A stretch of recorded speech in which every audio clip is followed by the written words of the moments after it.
Shamsunnahar blog channel থেকে সবাইকে স্বাগত। বন্ধুরা, চলে আসছে নতুন আরেকটি বছর। তো সবাইকে নতুন বছরের আগাম শুভেচ্ছা জানাচ্ছি। চলে আসলাম বন্ধুরা আরেকটি রেসিপি নিয়ে। তো আমার আজকের রেসিপিটা তোমরা প্রথমেই একটা লাইক দিয়ে দেখার অনুরোধ করব। কেউ অ্যাড স্কিপ করো না বা ভিডিও স্কিপ করো না। তো আমার আজকের রেসিপি মুরগির মাংস রান্না।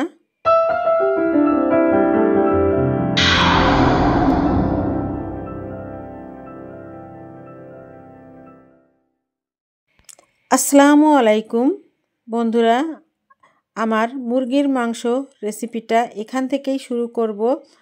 তো দেখো, এখানে আমি লেয়ার মুরগি নিয়েছি, প্রায় 2-2.5 কেজি ওজনের একটা মুরগি। আর এখানে দেখো আমি কি মশলা নিলাম।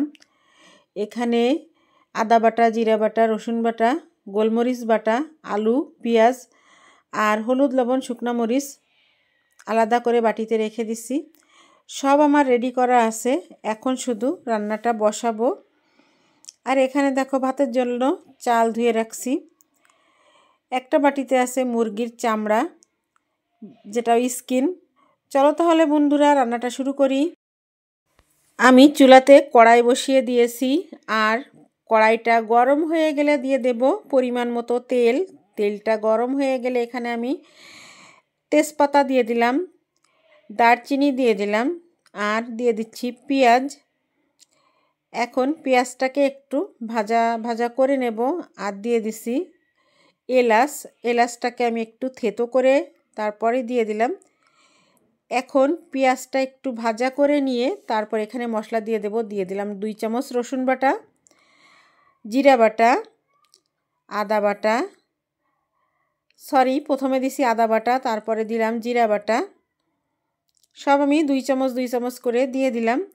এখন হচ্ছে মশলাটাকে আমি ভালো করে কষিয়ে নেব। এখনও আমি হলুদ, লবণ আর মরিচের গুঁড়াটা দেইনি। তো মরিচের গুঁড়া, হলুদ, লবণ আমি এই যে একসঙ্গে দিয়ে দিচ্ছি। একসঙ্গে সবগুলো মশলাই আমার দেওয়া হয়ে গেল, শুধু গোলমরিচ বাটাটা রয়ে গেছে। এখন মশলা সুন্দর করে কষিয়ে নেব। তো সামান্য একটু পানি দিয়ে দিলাম মশলা কষানোর জন্য। মশলা একটু সামান্য পানি দিলে নিচে লেগে যায় না।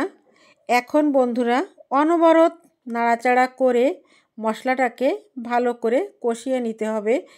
মশলা যত কষানো হবে ততই মাংসের টেস্ট ভালো হবে। মশলা কষানো না হলে কিন্তু মাংসর টেস্ট ভালো আসে না।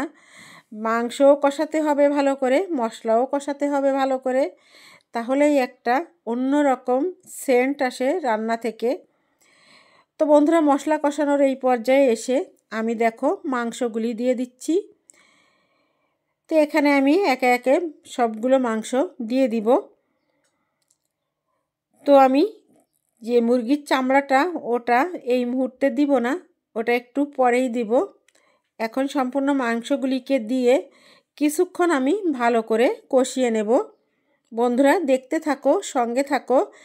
ভালো লাগলে একটা লাইক দিও। বন্ধুরা, মাংসগুলি আমার সব দেওয়া হয়ে গেল, এখন হচ্ছে ভালো করে কষিয়ে নেব। বন্ধুরা, তোমাদের একটা লাইক আমাদের চ্যানেলটাকে অনেক দূর পর্যন্ত এগিয়ে নিয়ে যেতে সাহায্য করবে। তো তোমাদের একটু সহযোগিতা আমাদের একান্তই কাম্য। তোমরা যদি একটু সহযোগিতা না করো তাহলে কিন্তু আমরা বেশি দূর পর্যন্ত এগোতে পারবো না। তো এই ইউটিউবের প্ল্যাটফর্মটা আমার খুবই পছন্দের। এটার অনেকটা মায়ায় পড়ে গেছি, এটার প্রতি খুবই দুর্বল হয়ে গেছি।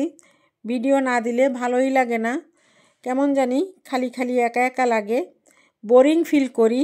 তার জন্য প্রতিদিন ভিডিও দেওয়ার চেষ্টা করি, তারপরেও শারীরিক অসুস্থতার কারণে পারি না। তো দেখো, এখানে আমি মাংসটা দেওয়ার পরে ভালো করে কষিয়ে তারপর আমি ঢাকা চাপা দিয়ে দিছিলাম। ঢাকনাটা তুলে নিয়ে আবারও আমি নেড়ে দিচ্ছি। না নেড়ে দিলে নিচ থেকে লেগে যাবে, পুড়ে যাবে, তাহলে মাংসের স্বাদটা নষ্ট হয়ে যাবে। এই জন্য রান্না করার সময় রান্নার দিকেই খেয়াল রাখতে হবে যাতে রান্নাটা টেস্টি হয়। অন্যদিকে মনোযোগী হলে কিন্তু রান্না ভালো হয় না। যে কাজটা করতে হবে সেটা মনোযোগ দিয়েই করতে হবে। তো আমি এখন মাংসটাকে ঢাকনা তুলে ভালো করে নেড়েচেড়ে দিলাম। আবারও আমি ঢাকা দিয়ে দিচ্ছি। এখানে দেখো এই পর্যন্ত কষানোর পরে আমি এখানে দেখো মাংস থেকে অনেকটাই তেল বেরিয়ে এসছে। আর এখানে আমি মুরগির চামড়াগুলো দিয়ে দিলাম। আর মুরগিতে কিন্তু ডিম হয়েছিল, সেই ডিমটাও দিয়ে দিলাম। বন্ধুরা তোমাদের বলি, এই ডিমটা আমার এই মুহূর্তে দেওয়া উচিত হয়নি, এখন দিলে ডিমটা গলে যায়। তো ডিমটা ঝোলের উপরে দিলেই ভালো হতো। আবারও আমি ঢাকা দিয়ে রান্না করে নেব। বন্ধুরা ঢাকনাটা তুলে নিলাম, আবারও আমি কিছুক্ষণ নেড়ে চেড়ে দেবো। দেখো এই মুরগির চামড়াটা দেওয়ার পরেও অনেকটাই পানি গলে গেছে। এখন আবারও আমি ভালো করে কষিয়ে তারপর ঝোলের পানি দিব। বন্ধুরা ঢাকা দিয়ে দিলাম। বন্ধুরা একটা রান্না করতে কিন্তু অনেকটাই সময় লাগে, আর লেয়ার মুরগি কিন্তু রান্না করতে সময় লাগে। তো ধৈর্য সহকারে রান্না করতে হবে। তো ঢাকনাটা আমি তুলে নিয়ে আবারও নেড়ে চেড়ে দিব।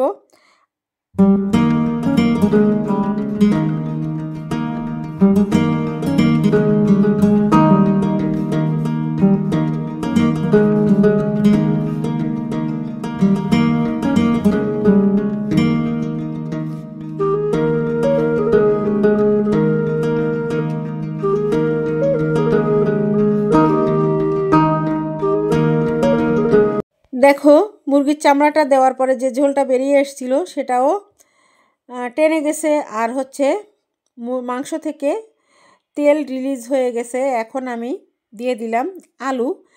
আর নতুন আলু মাংসের সাথে বা যে কোনো তরকারির সাথে খেতে কিন্তু সবাই পছন্দ করে কম বেশি।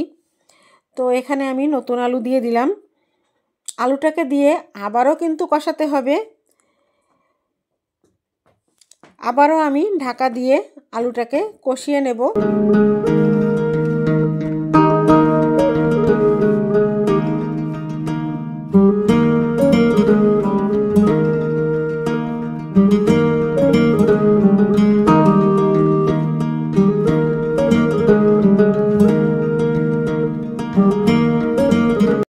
বন্ধুরা আলু দিয়ে কষানোর এই পর্যায়ে এসে আমি এখন নেড়েচেড়ে দিয়ে তারপর এখানে গরম পানি অ্যাড করে দেব। তো এখন শীতের সময় যে কোনো তরকারিতে কিন্তু গরম পানিটা দেওয়াই বেস্ট। গরম পানি দিলে তরকারির স্বাদ ভালো থাকে, গুণাগুণ ভালো থাকে। তো আমি এখানে গরম পানি দিয়ে দিলাম। এখন ভালো করে নেড়েচেড়ে ঢাকা দিয়ে রান্না করে নেব।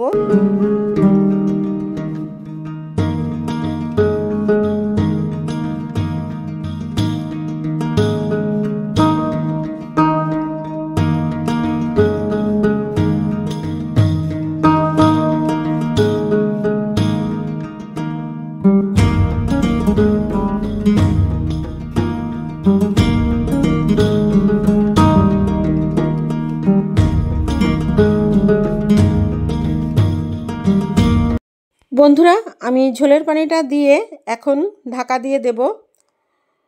ঢাকা দিয়ে রান্না করে নেব যতক্ষণ পর্যন্ত মাংসটা রান্না না হয়।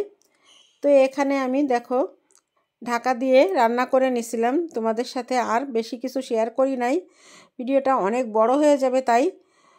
তো বন্ধুরা আমার রান্নাটা কিন্তু কমপ্লিট। কেমন লাগলো আজকের আমার এই লেয়ার মুরগি আলু দিয়ে রান্নার রেসিপিটা কমেন্টের মাধ্যমে জানাবে। ভালো লাগলে লাইক কমেন্ট শেয়ার করে দিও। নতুন বন্ধু যদি কেউ থেকে থাকো তাহলে আমার চ্যানেলটিকে সাবস্ক্রাইব করে পাশে থাকা বেল বাটনটি অন করে দিও, তাহলে ভিডিও ছাড়ার সঙ্গে সঙ্গে তোমাদের কাছে পৌঁছে যাবে। বন্ধুরা আমার আজকের ভিডিওটি এ পর্যন্তই। চলে আসবো নতুন দিনে নতুন কোনো একটি ব্লগ ভিডিও বা রেসিপির সঙ্গে। সে পর্যন্ত তোমরা সবাই সুস্থ থেকো, ভালো থেকো, সবাই সবার পাশে থেকো, সবাই সবাইকে সহযোগিতা করো, তাহলেই আমরা একসঙ্গে এগিয়ে যেতে পারবো একটু একটু করে। তো আজকের মতো বিদায় নিচ্ছি। আল্লাহ হাফেজ। আসসালামু আলাইকুম।